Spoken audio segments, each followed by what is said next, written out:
François. Donc, un sujet donc essentiel qui concerne... Contre votre collaborateur l'aura fait. Je vous en prie, monsieur. Oui, bien sûr. Allez, monsieur François, parlez-nous des Vosges. Voilà, je vais vous parler donc du Val d'Ajol qui est aujourd'hui déstabilisé par la fermeture de son collège. En effet, l'annonce a été faite d'une manière très tardive pour des raisons de sécurité. Et j'insiste, loin de moi l'idée de vouloir m'ingérer dans les affaires qui concernent les compétences du département. Néanmoins, notre collectivité sera très sérieusement impactée par cette aide faite, puisqu'il faudra organiser le transport scolaire, qui est bien de la compétence de notre collectivité, pour amener les élèves du Val d'Ajol vers la ville voisine de Plombières-les-Bains. Alors je ne veux pas remuer le couteau dans la plaie, mais il faut reconnaître que nous connaissons une pénurie de conducteurs, notamment de bus scolaires, et donc nous estimons qu'il n'est pas nécessaire de rajouter des problèmes sur une compétence régionale déjà en difficulté. Avec ce collège fermé brutalement sans anticipation, la région se voit donc contrainte d'embaucher au minimum 3 chauffeurs supplémentaires pour acheminer les élèves du Val d'Ajol. D'autant plus qu'il faut prendre en compte le préacheminement des élèves qui habitent dans un territoire très étendu et vallonné, où il faut prendre en compte ce temps supplémentaire infligé aux élèves. Sur un temps de trajet total, aller-retour domicile-collège, un élève peut dépasser les 2h45 par jour dans les transports scolaires.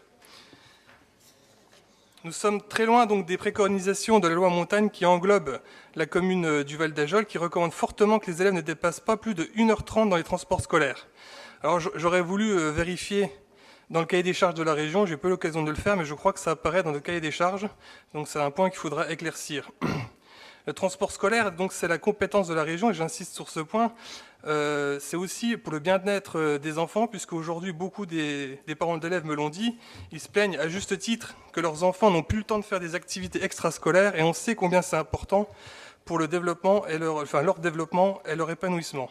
À ça s'ajoute aussi une problématique de sécurité des navettes scolaires. Elles ne sont toujours pas adaptées à la typologie locale qui comporte des écoles, des endroits très réduits, difficiles d'accès, des espaces sinueux, des virages en épingle. Et à tout cela s'ajoute aussi une entreprise laitière qui, avec 3 camions double citerne qui effectuent les trajets en sens inverse, nous sommes donc chaque jour pas loin de l'accrochage, sans parler de l'hiver vosgien qui rajoute bien évidemment un problème sécuritaire évident et un rallongement des temps de trajet. Au-delà des compétences, il y a la dynamique et l'attractivité des petites villes qui est en jeu. Le Val d'Ajol est une petite ville de 4000 habitants, dynamique, qui bénéficie de plusieurs initiatives et dispositifs comme Petite Ville de demain, Village bas carbone.